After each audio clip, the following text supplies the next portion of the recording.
Bonsoir à toutes et à tous. Je m'appelle Magali Payen, je suis la fondatrice d'un mouvement qui s'appelle On est prêt et qui, avec justement des influenceurs, contribue à faire de la mobilisation sociale, à faire bouger les lignes sur les questions de vivant et de justice sociale. Et donc, ce soir, l'objet de notre table ronde, c'est influencer pour mieux changer le monde. On sera ensemble jusqu'à 18h. On va conserver 10 minutes de questions-réponses en fin de session. Et ça va être une table ronde très vivante puisque Louise Aubry de My Better Self va arriver dans un quart d'heure. Et les filles devront nous quitter à 17h50, c'est ça ? Oui, absolument. Voilà. Désolée d'avance. Mais... On est désolé, si on vous dit la vérité, c'est qu'on vient d'être invité à la Star Academy. Donc on est à un showcase et on est obligé d'y aller, on est trop fans. Parce que carrément, ils applaudissent.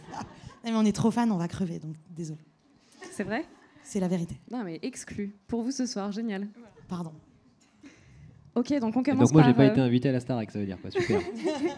Non, mais on apprend des choses. Ok, donc la Star Academy pour mieux changer le monde ce soir. Élise et Star Julia. Academy change le monde. Hein. Ça change en tout cas le monde de la télé-réalité. On va en reparler. On peut en parler tout à l'heure. Ouais, Axel, J'ai rapproche-toi le droit ? de nous. Non, parce que sinon j'ai l'impression d'être puni, tout ça. D'accord. Super, merci. On est inclusif, tout ça. Allez. Alors, Élise, Julia, vous êtes des grandes représentantes de la cause LGBTQIA+. Vous avez lancé le média Fresh, qui a été un succès. Vous avez aussi lancé les podcasts Coming Out, Présidentiel, Élise et Julia, qui sont aussi des succès sur Spotify et autres. Merci. Axel, donc tu es co-créateur de la série Et tout le monde s'en fout, qui a été déclinée en 2 livres, un spectacle de théâtre, bientôt un 2e, bientôt un film aussi. Tu es auteur, réalisateur et comédien. On présentera Louise quand elle arrivera. Et alors, pourquoi on a choisi ce sujet ce soir d'influencer pour mieux changer le monde ? Eh bien, pour commencer par une note pas très très gaie, c'est parce que vous savez certainement qu'en fait, depuis des années, des décennies, en fait, les scientifiques alertent sur la situation en termes de dérèglement climatique et autres sujets. Que l'année dernière, il y a eu plus de 1000 scientifiques qui ont appelé dans une tribune à la désobéissance civile. Au mois d'octobre, ils étaient 60 à commencer la désobéissance civile. Il y en a 7 qui ont été emprisonnés en Allemagne. Et en fait, ce que demandent les scientifiques en fait, de manière publique dans leur rapport également, c'est vraiment l'aide des influenceurs pour faire entendre leur voix, parce qu'ils ont l'impression de crier dans le désert, ils ont l'impression que le message, l'alerte n'est pas entendu. Et la deuxième chose, c'est que les influenceurs on porte bien leur nom, puisqu'ils ont cette capacité justement à influencer le grand public. Il y a 150 000 influenceurs en France, plus de 75% des jeunes qui suivent ces influenceurs. Donc, l'influence est véritablement énorme. L'influence, ça peut être pour le meilleur ou pour le pire. Pour le pire, vous avez peut-être vu le complément d'enquête qui parlait de ces influenceurs à Dubaï, de l'agence de Magali Berda. Mais il y a aussi de l'influence pour le meilleur. Par exemple, les 70 TikTokers américains qui ont appelé à boycotter Amazon. Par exemple aussi, les 130 influenceurs qui ont appelé à mobiliser autour de l'affaire du siècle. Donc, je nous jette un peu des fleurs, Axel. Et si vous êtes là ce soir, c'est que vous faites partie du meilleur, donc merci. Et alors, pour se chauffer un petit peu, j'ai envie de vous poser une première question, qui est quelle victoire vous avez pu célébrer en termes d'impact vis-à-vis de votre communauté ? Est-ce qu'il y a quelque chose que vous avez proposé à votre communauté et qui a généré de l'impact et dont vous êtes fier ? Axel. J'y vais. Oui, alors nous, on a la chance, dans Et tout le monde s'en fout, d'avoir une communauté géniale, qui est très très présente depuis le début. Et alors j'ai beaucoup d'exemples en fait d'actions concrètes, notamment si certains d'entre vous ont vu le dernier épisode de Tout le monde s'en fout, à la fin dans le générique, on a fait un appel justement à la communauté où on voulait que les gens se filment et en témoignant d'un truc qu'ils faisaient pour arrêter de s'en foutre. Et on a eu beaucoup de témoignages. Donc ça va de plus simple, je trie mes déchets, à j'ai construit ma maison en carton. Le truc qui m'a le plus marqué, moi, c'est la 2e année de Tout le monde s'en fout. J'étais dans une gare pour aller prendre un train pour aller jouer le spectacle, je crois, et je reçois un message sur mon Messenger d'un papa qui me dit voilà, je voulais te dire merci parce que J'étais en dépression, ma fille de 6 ans ne me parlait plus, il était en guerre avec sa femme, et il était vraiment au fond du trou. Et il m'a dit, j'ai juste appliqué bêtement ce que vous disiez de faire dans votre épisode sur le bonheur, où on avait essayé de donner une espèce de... Parce que dans Tout le monde s'en fout, on ne traite pas que d'écologie, on traite aussi de féminisme et de psychologie. Et on essaie de donner des tips qui viennent du coaching notamment, parce que un des auteurs, Fabrice, est coach. Et donc ce mec nous disait, voilà, j'ai appliqué bêtement la méthode que vous donniez dans le bonheur, et du coup ça m'a permis de me rabibocher avec ma fille, avec ma femme, de sortir de la dépression. Et là, ça fait 2 semaines, avec ma fille, on a construit un radeau et on descend la Dordogne pour ramasser les déchets. Et j'étais à la gare et j'ai chialé, en fait, très clairement j'ai chialé. Donc ça, c'était vraiment le témoignage le plus ouf que j'ai eu sur Tout le monde s'en fout. Et un autre, c'était une maman qui nous a expliqué que son petit garçon de 5 ans qui venait de perdre son papa avait regardé notre épisode sur la mort et il a dit à sa mère maintenant je sais ce que je dois faire. Et quand tu as réussi à toucher un enfant de 5 ans, tu te dis ok, à changer un truc chez lui, lui faire accepter accepter, je sais pas s'il a accepté, mais en tout cas à le faire bouger sur la mort de son papa, j'arrête ma carrière, toi c'est bon, c'est fini. Tu vas nous faire pleurer au bout de 5 minutes de table ronde, Axel. Les filles. Nous, je pense qu'on a... Le but, là, c'est de s'auto-congratuler. Okay. Vas-y, kiff. Non, je pense qu'on a aidé des gens à faire leur coming out, surtout dans des milieux très conservateurs. Et une de nos plus grandes fiertés... Une de nos plus grandes fiertés, je pense que ça a été de recevoir des messages de gens, notamment de potes à nous, qui étaient assez homophobes, et qui nous ont dit qu'ils ne traiteraient plus jamais leurs potes de PD pour rire. On a reçu des messages de rabbins aussi, qui nous ont dit qu'ils ne pensaient pas que l'homophobie c'était à ce point, parce que vu que c'est des sujets qui ne sont pas du tout abordés dans les mosquées, dans les synagogues et dans les églises, ils ne peuvent même pas se rendre compte en fait, de l'homophobie. Et ils se rendent compte, on a reçu des messages de représentants religieux qui se rendent compte que ça part d'eux aussi, que ça vient de des enseignements qu'ils transmettent. Et ça, pour nous, c'est cool, parce que nous, la religion, pour nous, c'est le fer de lance de l'homophobie. Pour rappel, on a créé un podcast qui s'appelle Coming Out, où on interviewe des personnalités qui racontent leur coming out, tout simplement. Donc on est parti d'un constat personnel que, effectivement, dans nos coming out personnels à Élysée et à moi, ça ne s'est pas forcément très bien passé parce qu'on manquait de représentants, on manquait de modèles, surtout chez les femmes. Et donc on a créé ce podcast. Ok, donc comme vient de le dire Élise, je partage ce que tu viens de dire, c'est une fierté de recevoir des messages. Mais je pense que la plus grande des fiertés, entre guillemets, dans ce projet, c'est plus notre réussite à avoir motivé Spotify, puisqu'on travaille avec Spotify, à débloquer de l'argent pour faire des dons à des associations. Et c'est sûr que le pouvoir de la représentation, c'est super important, mais l'argent, finalement, ou en tout cas, essayer de débloquer des fonds, c'est hyper important. On s'en est bien rendu compte. On a fait à peu près 50 000 euros de dons. Vraiment, on a été assez... on a vraiment poussé Spotify. Au début, ils étaient partants, mais peut-être pas pour en faire autant. Et c'est vrai que ça a vraiment aidé, ça a vraiment eu un impact direct aux associations, quoi. Bravo. Alors, au début d'On est prêt, donc On est prêt, ça a été lancé en 2018. On a rassemblé des dizaines de créateurs de contenu, d'influenceurs sur le sujet du climat. Et les gros blocages, c'était souvent les sentiments de paradoxe et de se sentir illégitime sur ces sujets-là. Axel, j'ai l'impression que toi, tu as réussi à dépasser ça. Est-ce que tu peux nous dire si c'est le cas et comment ? Est-ce qu'on dépasse vraiment un jour l'illégitimité et l'imposture ? Je ne sais pas. En tout cas, ça se travaille.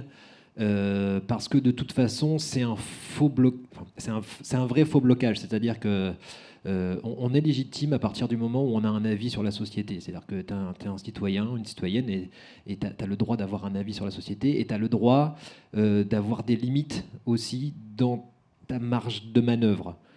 Et c'est pas parce que tu peux pas aller sauver des ours polaires en Antarctique que tu n'as pas de légitimité à essayer de prôner l'écologie, par exemple. Et justement, moi, ce qui m'a permis de passer outre ce sentiment d'imposture, parce que je suis un homme blanc, hétéro, cisgenre, privilégié, donc est-ce que j'ai vraiment mon mot à dire là-dedans ?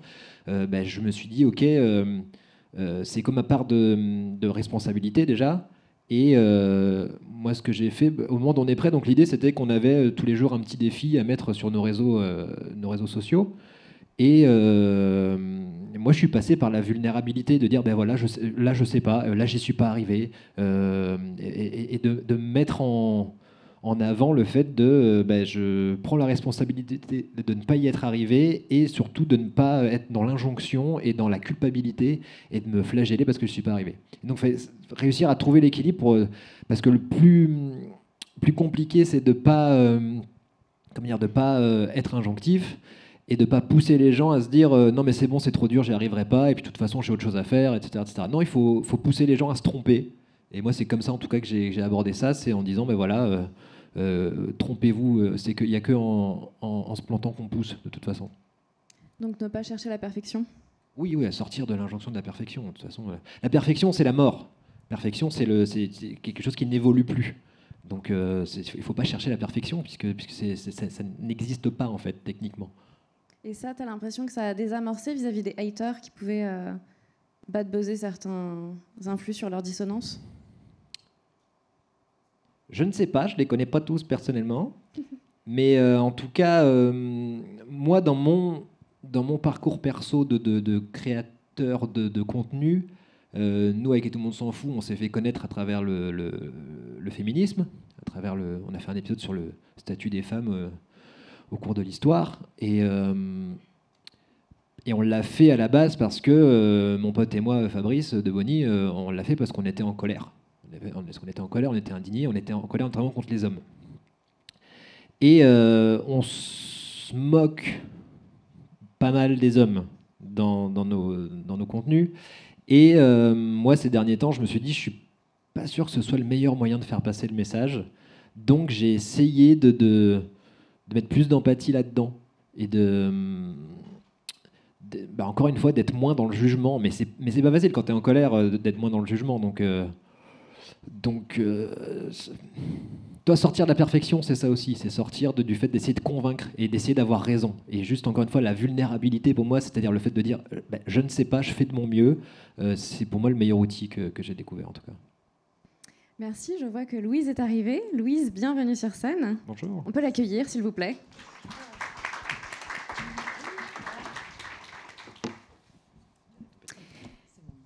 Est-ce qu'il marche? Oui, très bien. Donc, Louise Aubry, tu es la créatrice de My Better Self. Tu as aussi fondé plusieurs podcasts. Tu as sorti un livre qui s'appelle Miroir, Miroir. Ce que tu abordes principalement au quotidien, c'est le féminisme, via plusieurs angles, body positivisme, l'inclusion dans la mode. Merci d'être là ce soir. Et alors, je te pose la première question que j'ai posée aux autres. Quelle petite fierté tu aimerais nous partager dans ce que tu as pu accomplir avec ta communauté en termes d'impact? Je pense ce dont je suis la plus fière, c'est d'avoir permis à 800 000 personnes menstruées d'avoir accès à des protections menstruelles. Et c'était il y a 2 ans qu'on a fait cette collecte. Et ça a été un peu ma première confrontation à la réalité du militantisme, qui est que même quand tu essayes de faire le bien, des personnes seront là pour critiquer. Donc c'est une action qui a été critiquée bien souvent parce qu'elle a été incomprise, accusée de partenariat alors que c'était bénévole. Bref, en fait, même si ça avait été un partenariat, c'est vrai que moi, je suis toujours assez surprise dans le monde du militantisme et dans le monde de l'engagement, vu que c'est aussi le thème de la table ronde, qu'on se concentre parfois plus sur les moyens que la fin. Donc en fait, j'ai vraiment, après cet épisode, j'ai un peu remis en question, est-ce que je veux continuer à m'engager? Parce qu'en fait, si c'est pour me faire détruire quand j'essaye d'aider les autres, est-ce que ça en vaut vraiment la peine? Et en fait, je pense que au final, c'est plus une nature qu'un choix. Donc je ne me vois pas parler si ce n'est pas pour essayer de faire bouger les choses. Mais donc j'ai accepté le fait de déplaire. Et c'est aussi ça dont je suis fière, parce que c'est pas facile quand on est sur les réseaux. Récemment, je t'entendais parler dans une vidéo du fait que tu commences à parler aussi de sujets écolos.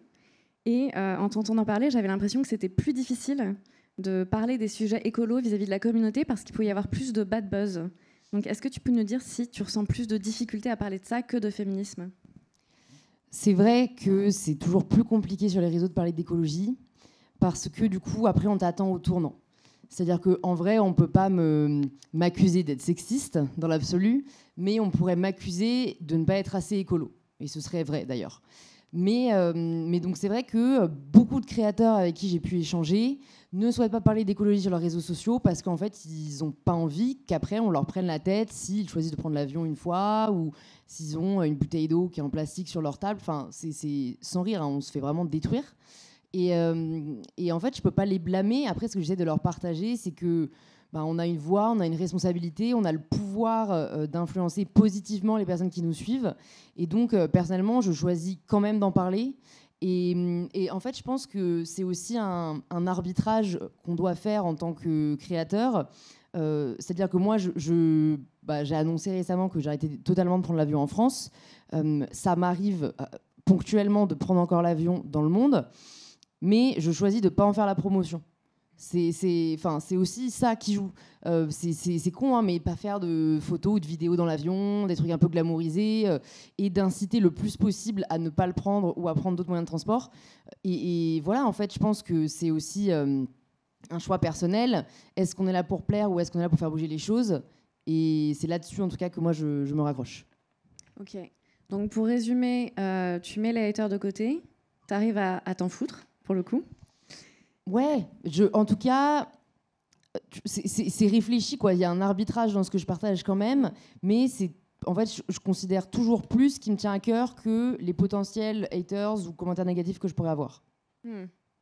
Ok, et donc tu te montres effectivement dans cette démarche de sincérité, qui est une dynamique, quoi, un idéal asymptotique, mais une perfection qui ne sera jamais atteinte.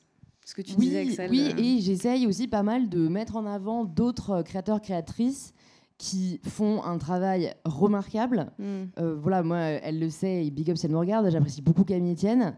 Et je trouve que c'est tellement nécessaire d'avoir des personnes comme elle qui sont irréprochables et qui partagent le pourquoi du comment, la science derrière. Et en fait, voilà, moi, mon rôle, c'est aussi de donner de la visibilité à d'autres personnes et des personnes qui sont vraiment sur le terrain. Élise, Julia, j'ai envie de vous demander un conseil. Oui. Viens, on est prêt. Donc, vous savez qu'on travaille avec beaucoup d'influenceurs d'horizons très, très, très variés.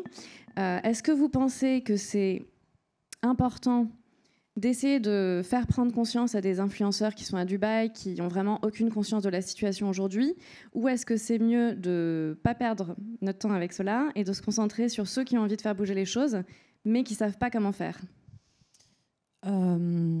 Moi, je pense qu'il n'y a aucun combat qui est perdu, qu'il faut peut-être aller voir ces gens-là qui habitent à Dubaï, mais en réalité, eux, ils vont se faire défoncer s'ils font une story. Enfin, je veux dire, en fait, il y a un problème de crédibilité.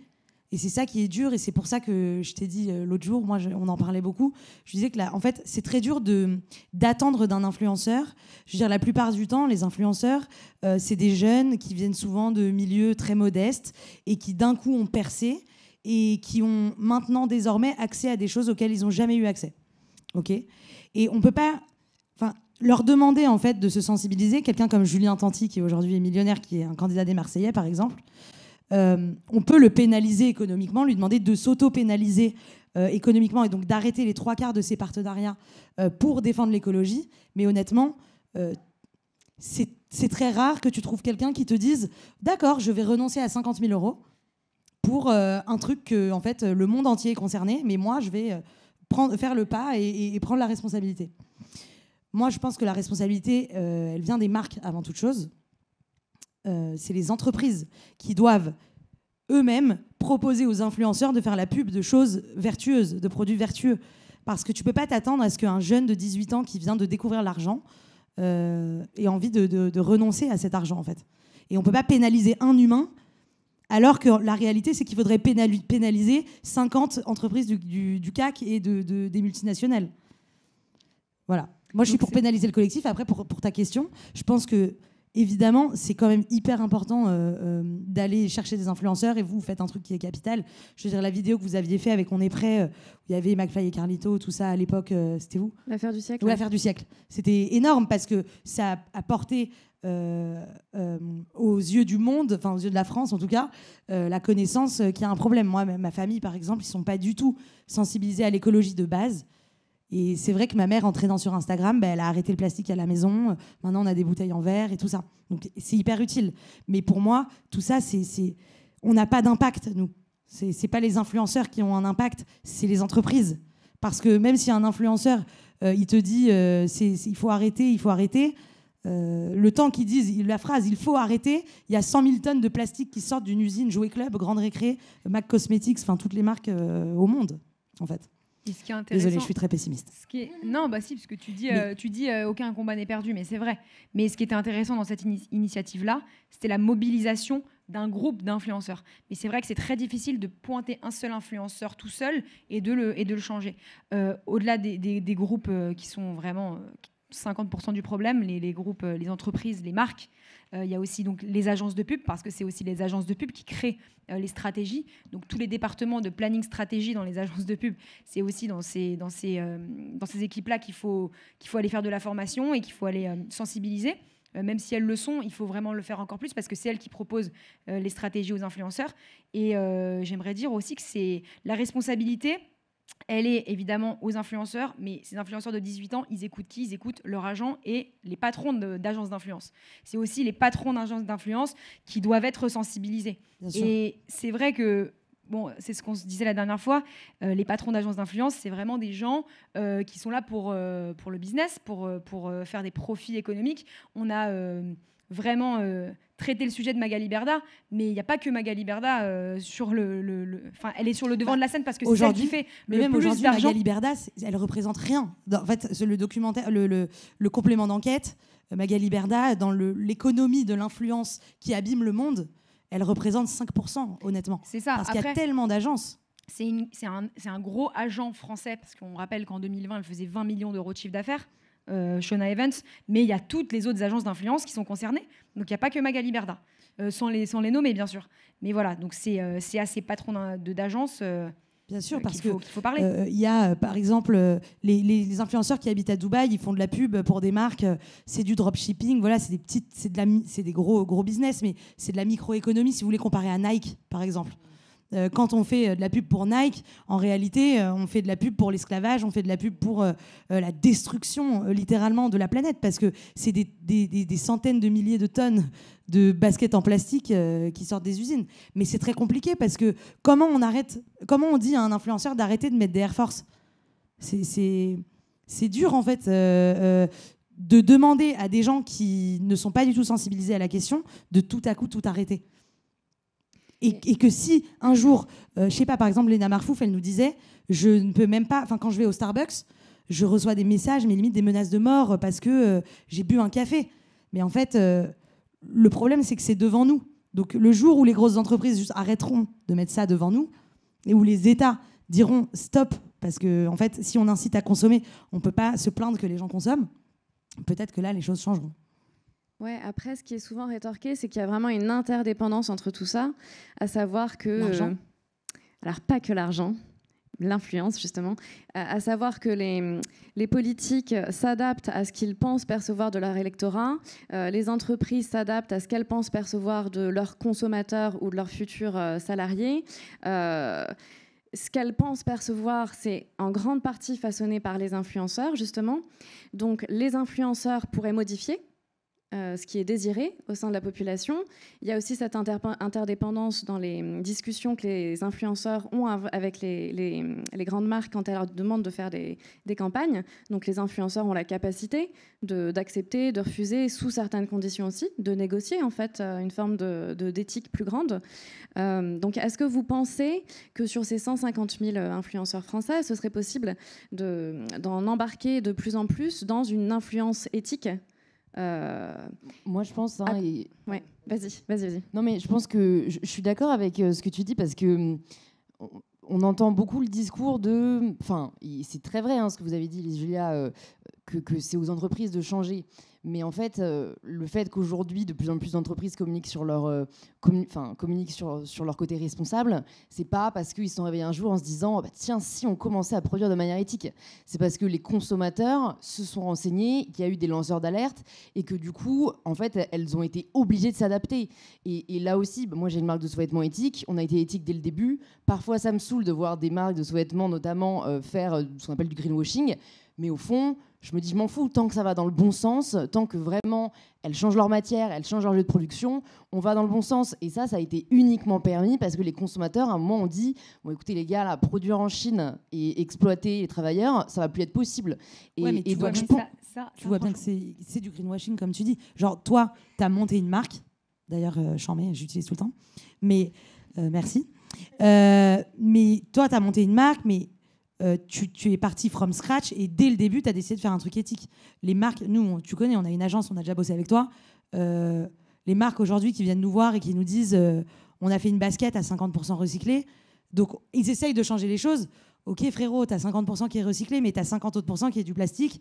Et en fait, tu es une des plus grosses marques au monde. Donc, tu peux pas te permettre de faire des petits pas quand l'urgence, elle est réelle et que surtout, tu fais 40 milliards de chiffre d'affaires par an. Il suffirait que tu mettes 3 milliards en innovation et en changement. Et puis, c'est bon, quoi.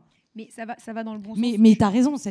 Mais en tout cas, je veux dire, les consommateurs et les influenceurs ont le pouvoir de faire changer les entreprises. Ça, c'est sûr. L'inverse est vrai, mais à mon avis, ça viendra plutôt des consommateurs. Parce que le but de l'entreprise, c'est faire du profit. Donc en fait, tant que si les gens arrêtent, enfin voilà, c'est le principe du boycott, quoi. Si les gens arrêtent d'acheter, bah ils n'ont pas d'autre choix que de changer s'ils veulent survivre. Ouais, mais en fait, j'ai pas beaucoup d'exemples personnellement de grosses entreprises, de gros groupes mondiaux qui ont arrêté de faire des choses. Tu vois, par exemple, les Ouïghours, tu vois, je veux dire, le mouvement lancé par Raphaël Glucksmann a quand même permis à des énormes mastodontes genre H&M de tout de suite se mobiliser et d'arrêter de travailler avec toutes les usines qui étaient impliquées dans le scandale des Ouïghours. De ouf, grave. Ça aurait pas été possible sinon. Jamais H&M se serait dit non, ça les arrangeait bien, tu vois, ça coûtait moins cher. Non mais grave, t'as trop raison et c'est super et ça va grave dans le bon sens. Mais je pense que la majorité des marques qui exploitent les Ouïghours continuent de les exploiter. Alors il y en a comme H&M, comme Huawei, etc. Huawei, pas du tout. Hein. Huawei, c'est genre les pires. Non, mais genre, ce que je voulais dire, c'était Antoine Griezmann qui se désolidarise de Huawei. Donc tout ça, ça va dans ce sens-là, évidemment.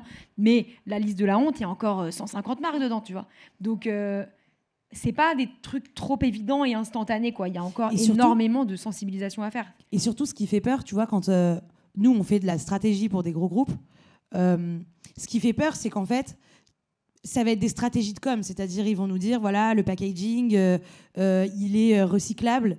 Et on va leur dire, c'est-à-dire, et ils disent, bon, pas le bouchon, pas le socle et pas l'étiquette, mais la petite languette, elle est recyclée. Voilà. Et donc, c'est ce qu'on appelle, dans notre jargon à nous, du tménique. C'est-à-dire du bullshit. Donc, en fait, aujourd'hui, la com', si vous voulez, la communication des entreprises va dans le bon sens. C'est-à-dire qu'on a compris qu'il fallait avoir des valeurs.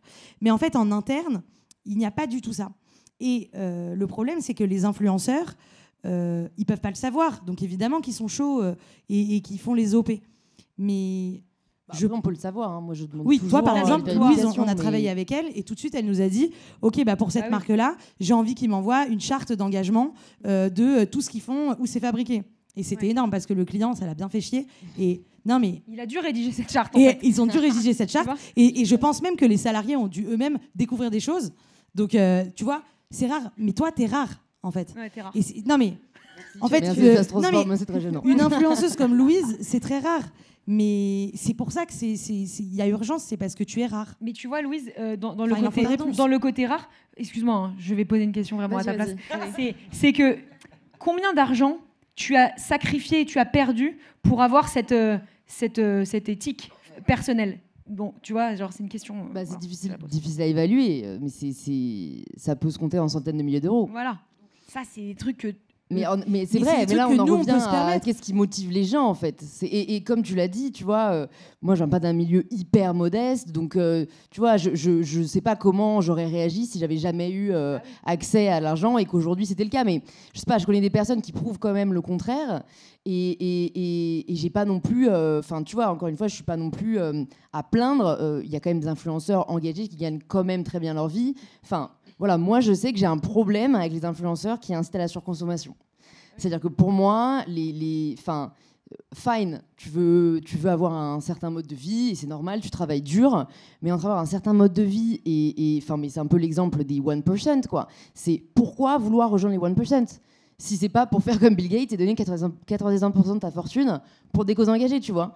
Et je pense qu'aujourd'hui, le toujours plus, ou en tout cas le fait de toujours vouloir aller plus loin, moi je pense que c'est dangereux parce que du coup, ça nous pousse à ne jamais être satisfait de ce qu'on a, et ça nous pousse à compromettre les valeurs dont on a besoin, je pense, pour l'avenir. Ouais. Merci, Louise. Tu es une espèce en voie d'apparition, j'espère. J'espère aussi. Donc toi, tu places clairement tes valeurs avant l'argent. Est-ce que vous pensez que ça peut inspirer d'autres influenceurs ? Oui, après, moi, j'espère que les influenceurs peuvent comprendre qu'on peut et faire des trucs bien et faire de l'argent, parce que c'est pas une honte de vouloir faire de l'argent. Nous, on adore l'argent. C'est super, l'argent. Ça permet aujourd'hui, en tout cas, de faire des choses cool. Mais on peut faire de l'argent et faire des choses bien et savoir refuser de l'argent quand c'est pas bien. Sauf que je trouve ça facile de ma part de dire ça, parce que moi, j'ai fait... nous, on vient de milieux favorisés, on a fait des bonnes études et on connaît on n'a pas peur de renoncer à 200 000 euros en tant qu'entreprise, hein, pas en perso, parce que en perso, je renonce pas. Mais je veux dire, quand on est avec notre entreprise, nous, on a refusé des briefs de marques qui bossent, qui esclavagisent les Ouïghours. C'était des centaines de milliers d'euros. Mais on s'en fout parce qu'on a ce truc. Mais je pense que des influenceurs qui sont moins privilégiés de base ne vont pas avoir ce réflexe, et on peut pas leur en vouloir, parce que il faut faire beaucoup d'éducation. Et c'est pour ça qu'avec Julia, on pense qu'il y a un truc important à faire maintenant avec le prochain enjeu de l'influence, c'est la formation des influenceurs.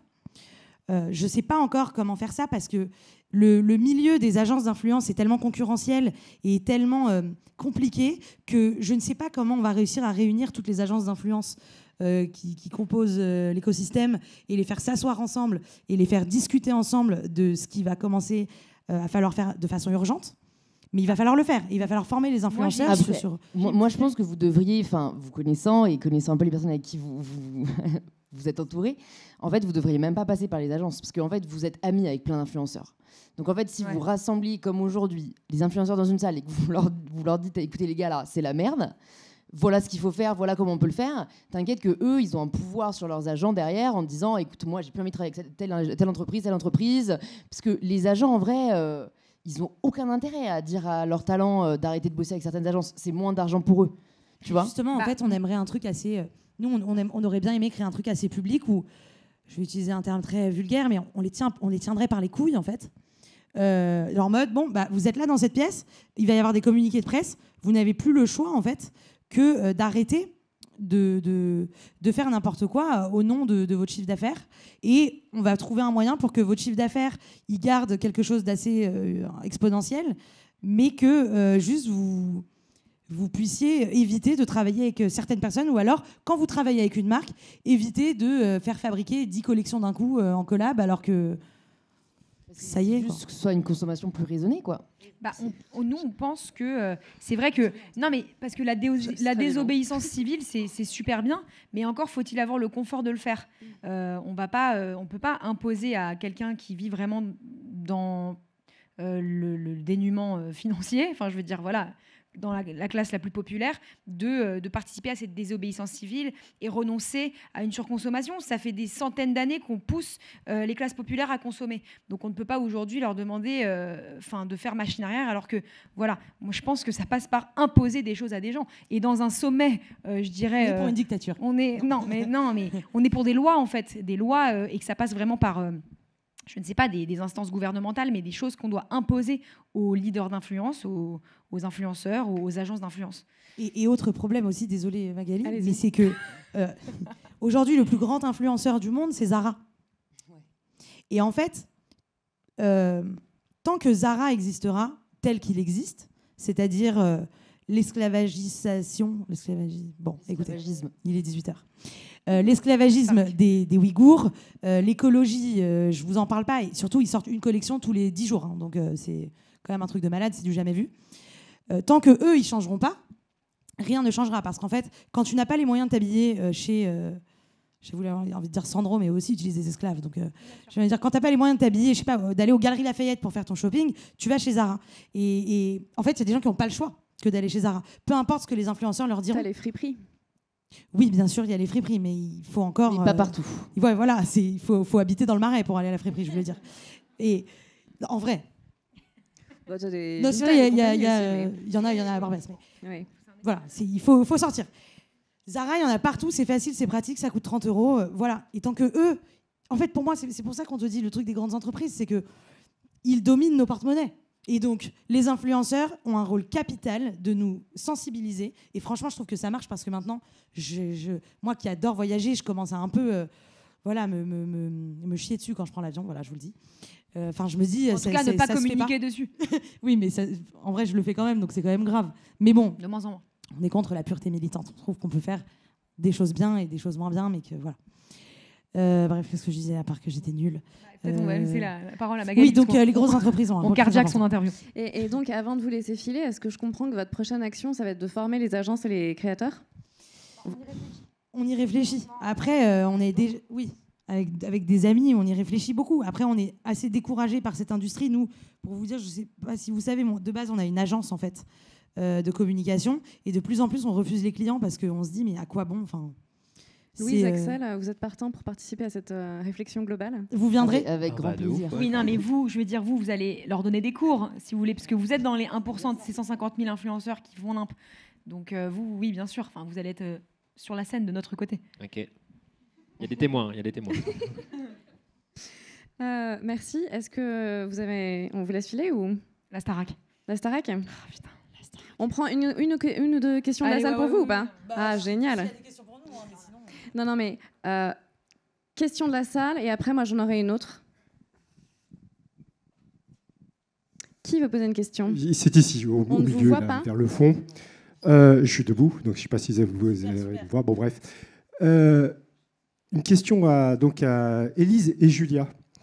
À quel moment de votre vie vous vous êtes aperçu que vous étiez influenceuse ? Est-ce que c'était à partir de 3 ans, à partir d'aujourd'hui ? Bref, voilà.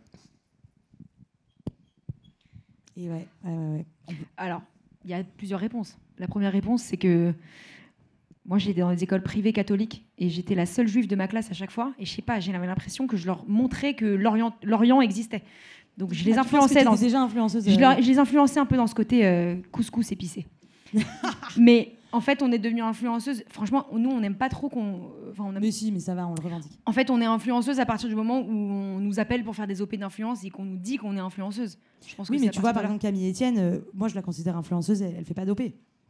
En fait, oui, je sais pas si on s'est déjà rendu compte qu'on était influenceuse, en fait. Parce que vous voyez, là même, on ne sait pas quoi vous dire. Mais ouais, non, mais on se rend compte, en tout cas, qu'on a une influence et que c'est vrai que parfois on fait des OP en tant qu'influenceuse. Donc je pense que c'était en 2018, je vais te dire. Quand tu gagnes de l'argent, 2019. Quand tu gagnes de l'argent à travers la promotion de quelque chose via tes réseaux sociaux, je pense que c'est là où tu es influenceur, quoi. Donc, ouais. Merci. Moi j'ai une question pour vous tous, à commencer par Axel. Aujourd'hui, dans la jeunesse, il y a de plus en plus de ce qu'on appelle de l'éco-anxiété. C'est-à-dire la peur de tous les effondrements déjà en cours et à venir, écologiques, économiques et autres. Et comment, toi, tu gères ça dans ta com ? Tout simplement, nous, donc on a une centaine d'épisodes aujourd'hui et tout le monde s'en fout, sur des sujets divers et variés qui vont encore une fois du féminisme à l'écologie en passant par la psychologie.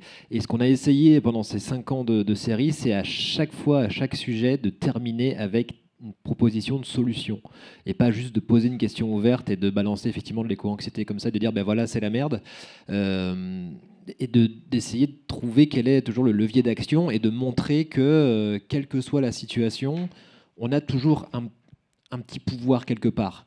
Et le gros fil rouge de Tout le monde s'en fout, c'est si tu veux changer le monde, change-toi toi-même d'abord, en fait. Parce que tu peux pas changer le monde techniquement, tu peux juste changer toi. Et donc, à travers tout simplement la proposition de solutions. Et ce qui implique une espèce d'optimisme et de vision absolue d'une suite possible. Et la conclusion de Tout le monde s'en fout, le dernier épisode, il dit si le monde n'a pas de sens, c'est peut-être juste pour qu'on puisse lui en donner un.